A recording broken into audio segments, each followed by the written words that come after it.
yet.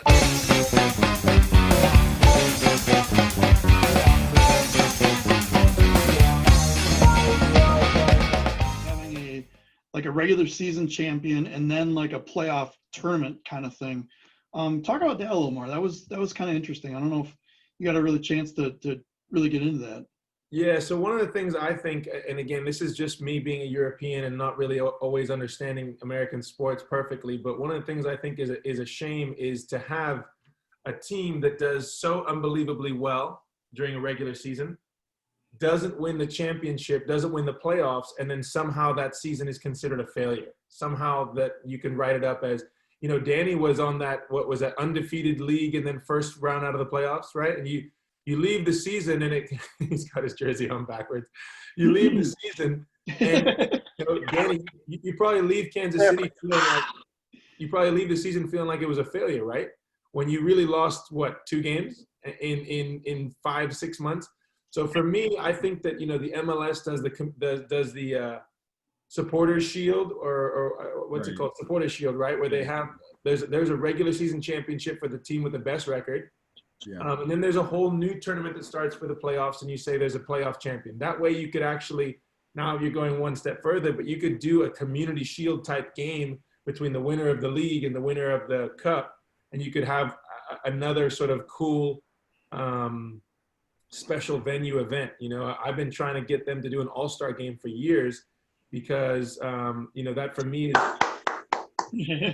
that for me is one of the things that went away. And I never played in the MISL when there was an all-star game, but you start into the East Coast, West Coast debate. And I think that one of the things that all the players are really thinking is, let's have at it. Let's do it. Let's play it. The fans can debate all they want, but the players just want to kind of be on the field and prove it. So to me, to have a regular season championship, a playoff champion, and then have a community shield to kick off the next season would be awesome, along with an all-star game. But that's just me thinking about kind of how, the sport has evolved and things around it. It's difficult because the conversation will then go to weight of schedule and, did one team play not as many games as whatever or against.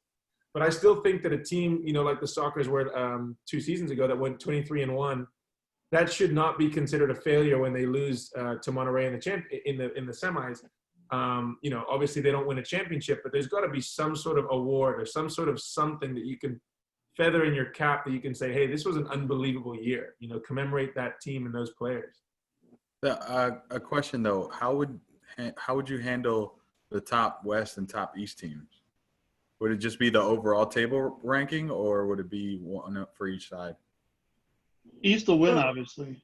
I think it should be one for the whole thing. And in the case where, there's so many FIFA ways to deliberate a winner. If it came down that their standings were exactly identical, you go to, you could start to do whatever parameters you want, but you could do goals for as one of the parameters. Head to head, it can be a parameter. You could even go inside of conference, outside of conference as a parameter. Last year, we were actually in a funny situation because we were coming down to the last 4 games of the season, and there was going to be some pretty crazy scenarios on our side, as there were obviously in the East also.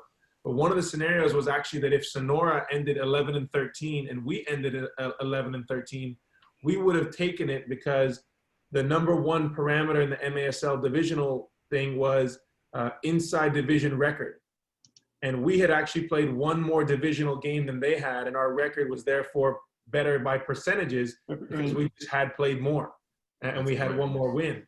So you can do it however you want, but I still think that there's some value to having an overall champion, and in circumstances like this crazy pandemic where the season just gets canceled, right? You actually could have a regular season champion that you could say, we actually do have a regular season champion. I don't know what was going to happen 4 games from now, but we have the team with the highest win ratio in the league. So you're champion. Done.